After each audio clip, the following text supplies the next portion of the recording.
Antes de comenzar, te recuerdo que cada libro tiene su propia lista de reproducción con capítulos perfectamente ordenados. Que ruja el huracán. Rose Wilder Lane 6. Ventisca tan formidable a fines de octubre presagiaba un invierno excepcionalmente crudo. No siendo posible predecir cuándo ocurriría la próxima tormenta, la preocupación primera de Caroline fue proveerse de combustible. Limpió de nieve las hacinas colocadas junto al pajar y atándolas con sogas, fue arrastrándolas una por el sendero que acababa de abrir hasta el interior de la casa. Cuando arrojaba el agua en que se había lavado las manos, notaba que las gotas rebotaban como perdigones sobre la capa de hielo que cubría la nieve. Se habían congelado en el aire. Sorprendida, se miró al espejo y notó entonces que tenía blancas las narices y las orejas. Hubo de frotárselas con puñados de nieve hasta lograr que se le descongelaran. De noviembre en adelante se sucedieron con mucha frecuencia las tormentas. Los días que tenía que pasar por fuerza bajo techo, retorcía heno para la estufa, cocinaba y lavaba a la luz de la lámpara y jugaba horas enteras con el niño, cuya inteligencia comenzaba a despertar. Ya se sentaba solo, gateaba, seguía con la mirada los destellos de luz y aplaudía de contento. De un día en otro, madre e hijo fueron alargando la vida en medio de penalidades inenarrables. Protegíalos la sólida cueva contra el frío, la nieve y los vientos terribles de la temporada. En cierta ocasión la tormenta duró 7 días continuos. Caroline tenía heno suficiente para 3 y no creía que pudiera durar más de una tempestad. Al tercer día comenzó a economizar el combustible, aunque sin alarmarse. Al cuarto tuvo que romper y quemar un cajón. Al día siguiente quemó otro. Le quedaban de reserva la mesa y los pesados bancos, pero en realidad de nada le servían porque había dejado el hacha en el granero. Al apagarse el fuego quedó todo sumido en la oscuridad. Como no podía distinguir el día de la noche, perdió la noción del tiempo. Acostándose con el niño y cubriéndose con las frazadas, podían resistir con vida algún tiempo más gracias al calor de sus propios cuerpos. Había que abandonar toda idea de quemar bancos y mesa, porque no era posible romperlos con las manos. Quedaba como único recurso la cuna, pero Caroline no se decidía a sacrificarla todavía. Al séptimo día, sin embargo, no hubo más remedio. La cuna destrozada fue a alimentar la estufa. La tabla de cabecera en que Charles había grabado un adorno sirvió para hervir las papas y preparar el té. Caroline machacó una papa en un poco de agua tibia y se la dio al niño con una cucharita. Enseguida apagó la lámpara y se acostó con él, cubriéndose con todas las mantas y frazadas disponibles. La despertó un cambio en el ruido del viento. Sin saber si era de día o de noche, abrió con mucho esfuerzo la puerta y pudo ver que un fuerte viento del norte barría la nieve, pero ésta no se arremolinaba ya. La ventisca había pasado. Por la mañana, bajo la luz cegadora del sol en la nieve, vio del otro lado del arroyo un rebaño de ganado. Vueltos hacia el sur con la cabeza baja y el hocico a la altura de las rodillas, los animales aguantaban pacientemente el frío. Caroline se acordó de sus hacinas de heno, único combustible que le permitiría salvarse con su hijito de una muerte segura en medio de aquel intenso frío, y pensó aterrorizada que, si bien por el momento estaban a buen recaudo porque el talud del arroyo las ocultaba a la vista del ganado, éste podría fácilmente descubrirlas y acabar con ellas si, bordeando la charca, se llegaba hasta el granero. Bien abrigada tomó la pistola y salió. Comprendía que al ganado con hambre no se le ahuyenta del pasto con palos ni con hachas. No podía exponerse tampoco a ser aplastada por el rebaño.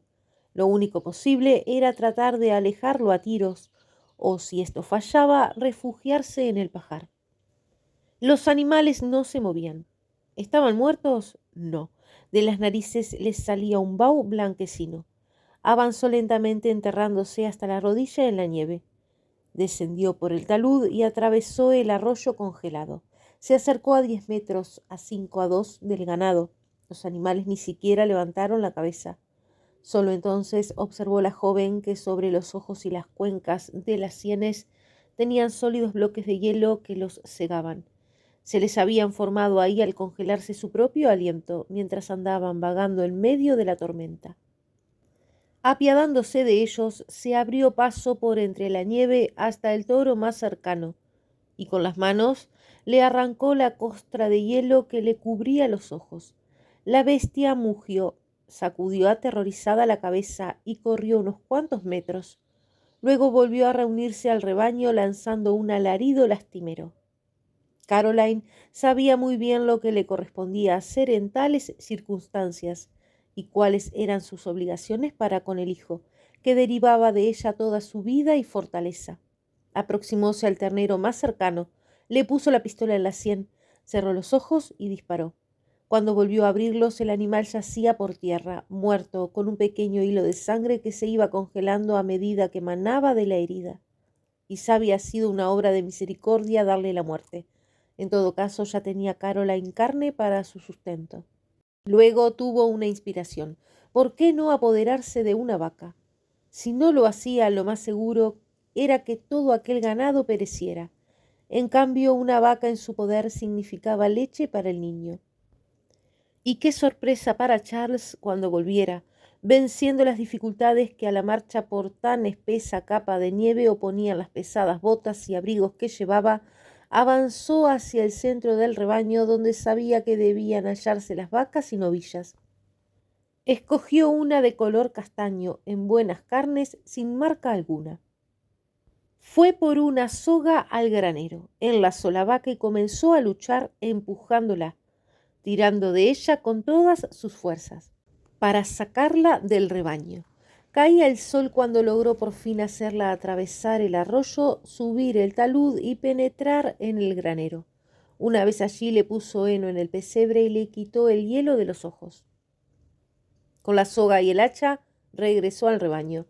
Cortó los mejores pedazos de la carne del ternero, los ató con la soga para poder arrastrarlos sobre la nieve.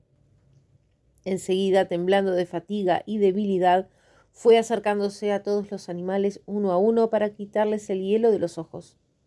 Les daba así por lo menos una oportunidad de salvar la vida, con lo cual consideraba que se había ganado su vaquilla. El rebaño comenzó a retirarse lentamente. Aquella noche la carne se guisaba en la estufa, llenando toda la estancia de apetitosa fragancia.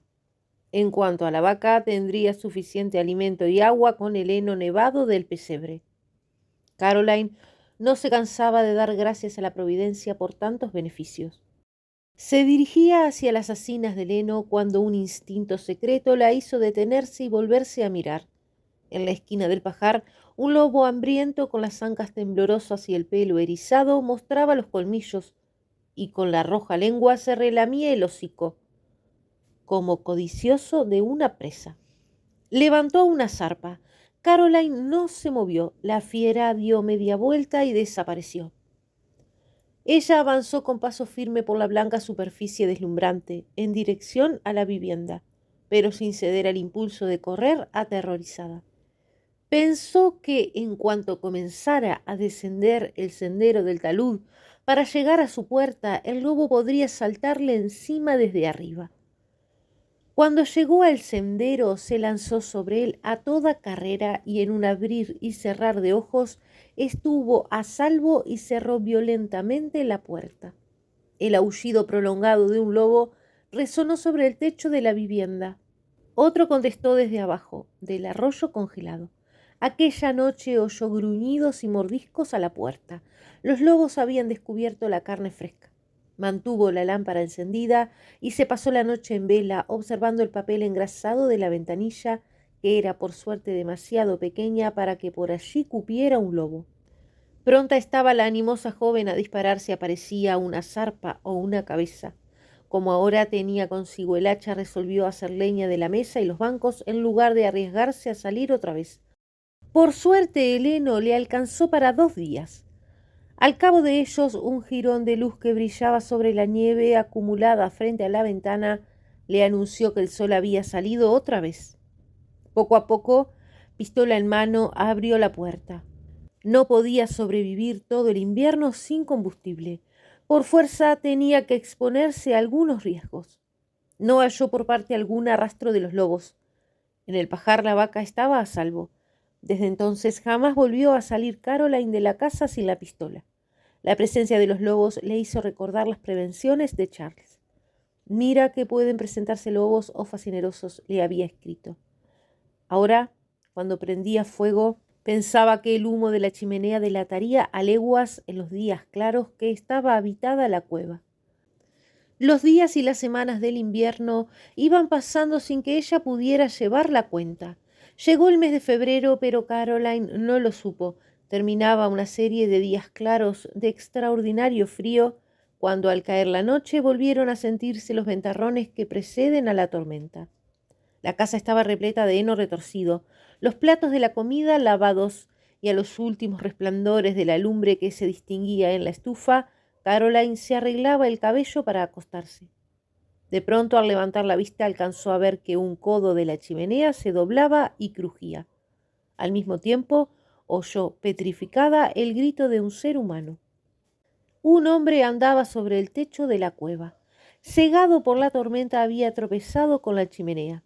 Seguramente se trataba de algún bandido que huía del peligro, porque no era concebible que ningún hombre honrado, ningún colono perdido en la llanura, se hubiera alejado tanto de un refugio ante la inminencia de una ventisca. El hombre había tropezado con la chimenea viniendo del este, de manera que marchaba en dirección al arroyo. Unos pocos pasos más y caería irremediablemente al fondo de la depresión para desaparecer sepultado en la profundidad de la nieve acumulada abajo. De él solo se encontrarían los huesos cuando se derritiera la nieve en la primavera. No debo hablar, pensó Caroline. ¿Qué me importa a mí la suerte de ese malhechor? No puedo dejarlo entrar aquí. Sería exponer a mi hijo. Pero a la razón se sobrepuso su natural bondad. Y así, acercando la boca al tubo de la chimenea, gritó con todas sus fuerzas. «Cuidado, tiene un abismo al frente. Siga por el borde a la derecha hasta encontrar una soga. ¿Me oye?» El hombre contestó algo que ella no pudo comprender. «Hay un sendero», volvió a indicar ella. «Sígalo hacia la izquierda». No oyó la respuesta, si es que el desconocido dio alguna.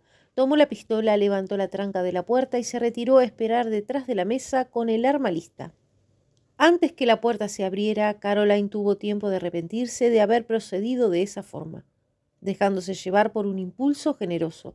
Al mismo tiempo comprendía que otra actitud le habría sido imposible. El viento abrió súbitamente la puerta. Por ella entró en medio de un remolino de nieve el desconocido. Era de elevada estatura, con el abrigo de pieles, el gorro y las orejeras totalmente cubiertos de nieve. Del rostro no se le veían sino los ojos, bajo unas cejas también blanqueadas por la nieve. Con todo, unos pocos segundos bastaron para que Caroline lo reconociera y se arrojara en sus brazos, lanzando un grito de alegría. Esos brazos, duros y fríos como el hielo, la estrecharon amorosamente. «¿Cómo has podido llegar hasta aquí?», exclamó ella cuando recobró el uso de la palabra, y mientras se aferraba nerviosamente al abrigo de pieles para asegurarse de que no se engañaba y de que en realidad era Charles. «Te estás helando, voy a cerrar la puerta», dijo él, y al escuchar esas palabras prosaicas, la joven estalló en lágrimas. «¿Quieres comer algo?» «¿Quién piensa ahora en comer?», contestó él alegremente. Un rato después, Charles le decía: «¿Por qué te has sorprendido tanto? ¿No te había dicho que vendría apenas pudiera?» «Ah, Caroline, solo sabe Dios lo que sentí cuando me dijeron en el poblado que los Svensson se habían marchado y que tú estabas sola aquí». Le advirtieron en el pueblo que la tormenta lo alcanzaría, pero él resolvió de todas maneras aventurarse. Ya había llegado casi al pantano cuando lo atrapó la ventisca. Creía ir hacia el norte, pero cuando tropecé con la chimenea ya no supe en qué sitio me hallaba. Ni sabía lo que era, ni pude volver a encontrarla cuando lo intenté. Eso era lo que hacía, buscarte cuando te oí gritar, Caroline, ángel mío. Largo tiempo pasaron los dos haciéndose preguntas y contándose mutuamente todo lo ocurrido desde su separación. Tengo $40, le informó él con júbilo. Roslin es el hombre más decente que conozco. Creí que me quedaría sin un céntimo, pero ya ves. Un pequeño sonido la hizo girarse. Allí estaba el bebé. Allí estaba el pequeño Charles, completamente despierto, incorporándose con sus deditos en el borde de la caja de leña. Una brizna de heno se le pegaba a su rizo ondulado. Dio un salto y luego, con claridad y triunfo, habló. «Blab blub», dijo. Un hoyuelo le tembló en la mejilla, luego su boca. La amplia sonrisa de Charles se extendía y allí estaban los dos dientes blancos. De alguna manera, sin pensarlo del todo, sintió que una luz del futuro brillaba en el rostro del bebé. La gran casa blanca lo esperaba junto con las hectáreas de trigales, los rápidos tiros y las veloces calesas. Si recordaba algo de su vida en el refugio, solo la consideraría un breve preludio a tiempos más amplios.